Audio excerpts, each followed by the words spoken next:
Sempre que há um evento sem clímax, assistido por todo mundo, o gosto que fica na boca do público é de amargor.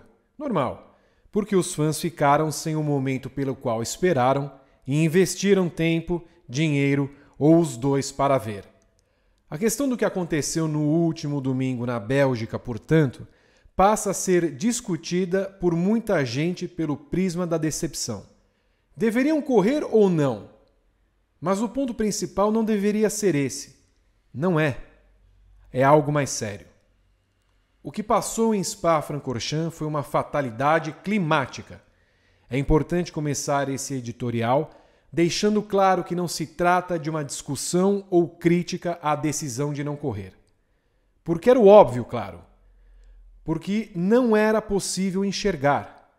E o trecho mais perigoso de uma pista espinhosa apresentava um insistente ponto de aquaplanagem, como ficou visto em acidentes graves na Fórmula 3, na própria Fórmula 1 e, sobretudo, na W Series. A morte caminhou com a foice em pose ao longo do fim de semana. Ainda bem que não se escancarou uma porta, um portão, na verdade, um enorme portão, para completar o serviço que tentou desempenho nos últimos dias. E que não cheguem também os outros com aquela baboseira de que antigamente se corria banhado em querosene na direção de um círculo de fogo. Pilotos de todos os tempos pediriam para não correr no pacote que Spa apresentou no domingo, como sempre foi uma questão. Se você acha que não, que correriam sem freios para mostrar como foram machões, então você está em falta com a realidade histórica. Acontece também. A questão é outra. É como a Fórmula 1 e a FIA procederam ao longo do domingo, representadas pela pessoa do diretor de corridas Michael Masi. Já no sábado, Masi agiu de forma esdrúxula ao permitir que o Q3 da classificação fosse em frente, não acionando a bandeira vermelha mesmo após Sebastian Vettel falar que esse era o caso, e Lando Norris dizer que estava perigoso. Instantes depois, Norris aquaplanou na subida da Eau Rouge e estampou o muro com violência pouco desejada. No instante seguinte, deu a bandeira vermelha que só saiu de cena quando a chuva diminuiu e a situação de pista melhorou. Ou seja, o limite para interromper o Q3 era um acidente. Tosco? Sim, tosco. No domingo, Masi seguiu a cartilha do sujeito em posição diretiva que não tem o menor controle das ações, embora seja ele quem dê a última palavra no que vai acontecer.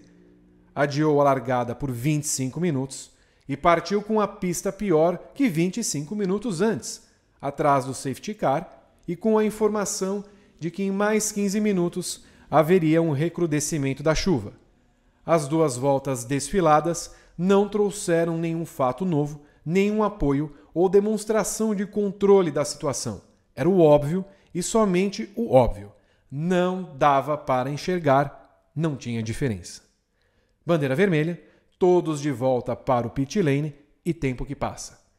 A manifestação que vem de Masi, então, é que havia uma possibilidade de que carros entrassem na pista com o safety car e dessem 2 voltas em bandeira verde para declarar a prova encerrada e distribuir, então, a metade da pontuação normal da corrida a quem de direito. Reclamações do público, reconhecimento da pataquada e recado que obviamente chegou. Masi parou de falar no assunto.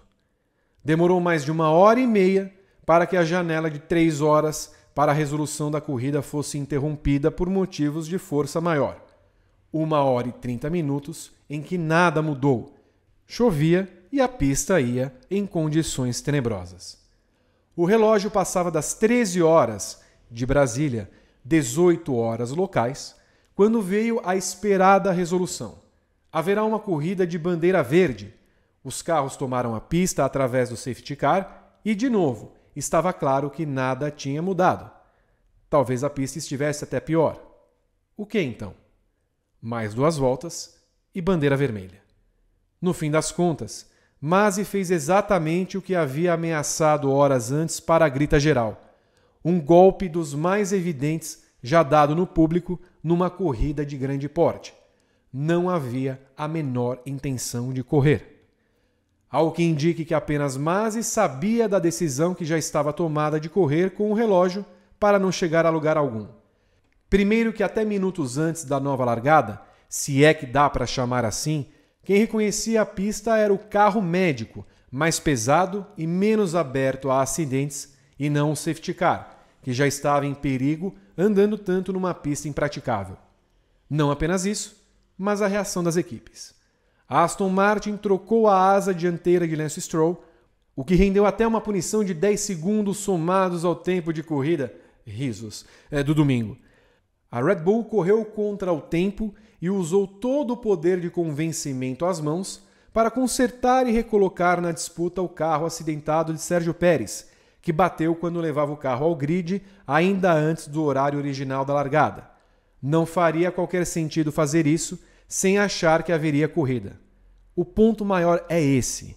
A Fórmula 1 foi desonesta com o público.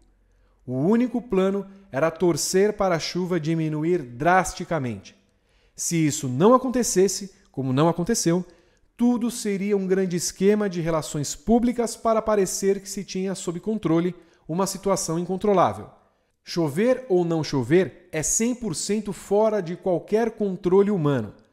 Michael Masi agiu como se pudesse controlar em qual porta das Olimpíadas do Faustão o participante conseguiria fugir dos répteis de tamanho humano. A situação patética tem ainda um complemento que está na falta de um plano emergencial para que alguma corrida tivesse de ser interrompida, que algum problema se impusesse sobre um evento.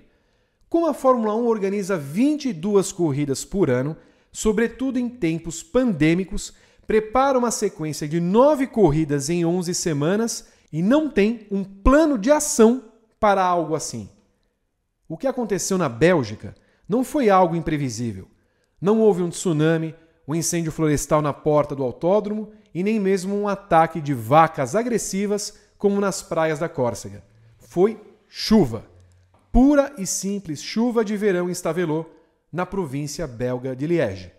Como tantas outras vezes antes e certamente muitas serão as próximas no futuro.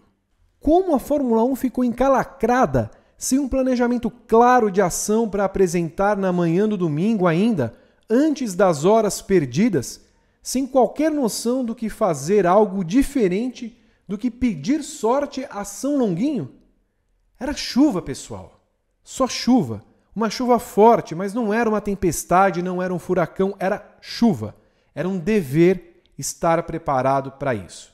No ano de 2021, deveria haver no regulamento esportivo uma série de medidas a serem tomadas em situação assim, para que ao menos evitassem o ridículo de tentar dar uma volta no público do mundo todo. Michael Masi tomou um caminho muito perigoso, o famoso mentir para mentiroso, e mostrou que tem a si mesmo em alta conta no quesito astúcia. Para o resto do mundo, até para o pessoal que viu o fim do imbróglio meio dormindo depois da primeira bandeira vermelha e meia hora de espera, a astúcia do Chapolin Colorado de terceira categoria se traduziu apenas na tentativa tola de um personagem meio triste, um tanto deprimente na cruzada que traçou contra o moinho do bom senso. Acompanhe toda a cobertura da Fórmula 1 e das demais categorias no Grande Prêmio. Inscreva-se no canal, clique no sininho para ativar as notificações e dê um like nesse vídeo. Deixe seu comentário abaixo. A Fórmula 1 deveria ter cancelado o GP da Bélgica sem dar pontos para ninguém? Até a próxima.